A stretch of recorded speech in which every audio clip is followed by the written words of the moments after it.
Agro किसानच्या मार्फत तुम्ही जोडून राहा. त्या हिशोबातनं गेले की आपला खर्च कमी होते आणि कमी खर्चात चांगल्या क्वालिटीचा माल निघते. एकदम समाधान आहे, 100% समाधान आहे. बिगर तेलाची बाग आली आहे माझी. नमस्कार, ॲग्रो किसानमध्ये आपलं सर्वांचं स्वागत आहे.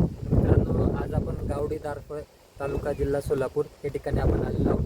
महादेव माळी सरांच्या प्लॉटवरती आपण आलेलो आहोत. महादेव माळी सरांची जर ओळख मी करून द्यायची जर ठरवली तर एक साधारणतः ज्यावेळेस आपली डाळिंब बागेची ताणावस्था आपली चालू होती, तर ताणावस्थेपासून आमची ओळख झाली आणि तिथून पुढे सरांनी जवळपास काय काय त्यांना अनुभव आला ॲग्रो किसानच्या माध्यमातून जोडल्यावरती ते आपण थोडंसं सरांकडनं आपण जाणून घेऊया.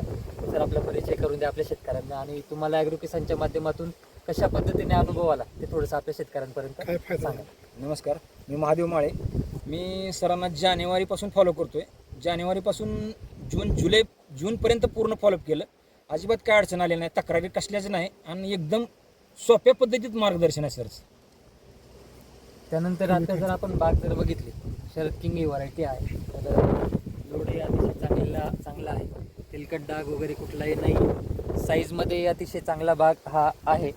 तर शेतकऱ्यांना काय सांगणार सर तुम्ही की कशा पद्धतीने आपण आपल्या प्रॅक्टिसेस ठेवल्या पाहिजे? ॲग्रो किसानच्या मार्फत तुम्ही जोडून राहा. त्या हिशोबातनं गेले की आपला खर्च कमी होते आणि कमी खर्चात चांगल्या क्वालिटीचा माल निघते. आणि जे काय आपले दर आठवड्याला लाईव्ह होतात, तर त्या लाईव्हचा बऱ्यापैकी फायदा होतोय. एकदम बाबा 6 महिन्याचं आपल्याला काय बजेट विचारायची गरज लागत नाही. 15 दिवसाचं बजेट 15 दिवसाला मिळते. तेवढ्या 2-3 फवारणी केली की आपलं 15 दिवस जाते, तर परतच्या लाईव्हला चांगल्यापैकी आपल्याला माहिती मिळते. त्याची ॲग्रो किसानचं जे काही मार्गदर्शन आपल्याला मिळालं तर आपण समाधानी आहेत. एकदम समाधान आहे, 100% समाधान आहे. बिगर तेलाची बाग आली आहे माझी.